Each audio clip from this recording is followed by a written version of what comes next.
Promise me you won't go back there, I said, my tone firm.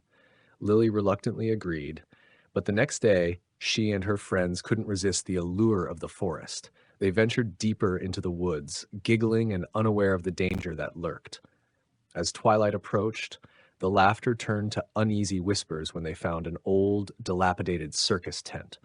Curiosity got the better of them, and they entered the tent, where they were greeted by eerie silence. Dust motes danced in the beams of fading light, and the air was thick with the scent of decay. In the center of the tent stood an old stage, and on it a lone spotlight illuminated a figure. A clown, hunched over, wearing a tattered, blood-stained costume. Grimble. His painted smile was grotesque, a chilling contrast to his hollow, lifeless eyes. He moved with unnatural grace, silently beckoning the children to come closer. Mesmerized and terrified, they obeyed, drawn to him like moths to a flame. Suddenly, Grimble's smile twisted into a horrifying grin, revealing rows of sharp, decaying teeth. He lunged forward, and the children screamed, scattering in all directions. Lily and her friend Emma managed to escape the tent, but the others were not so lucky. Back at home, I noticed Lily's absence and panicked. As night fell, I ventured into the forest, heart pounding. The air grew colder, and the whispers of the trees seemed to mock my desperation. I followed the faint sounds of crying, leading me to the old tent. I burst inside, my flashlight cutting through the darkness. The scene that greeted me was a nightmare. Grimble was there, holding a child's torn shoe, his eyes gleaming with malevolent glee. The remaining children were nowhere to be seen. "Lily!" I shouted, my voice echoing through the tent.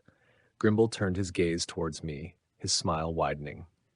"You shouldn't have come," he hissed, his voice a grotesque whisper that sent shivers down my spine. I backed away slowly, my heart racing. In the corner of my eye, I saw movement, Lily and Emma hiding behind a stack of old crates. With a surge of adrenaline, I grabbed a broken piece of wood and swung it at Grimble, who let out a bone-chilling laugh and dodged effortlessly. "Run, Lily, run!" I screamed, buying them time to escape. They darted out of the tent, and I followed, feeling Grimble's cold gaze on my back. We ran through the forest, the clown's laughter echoing in the darkness. Somehow we made it home, slamming the door shut behind us. That night, I held Lily close, promising never to let her out of my sight again. The town of Willowbrook was forever changed. The legend of Grimble the Clown was no longer a mere tale, but a haunting reality.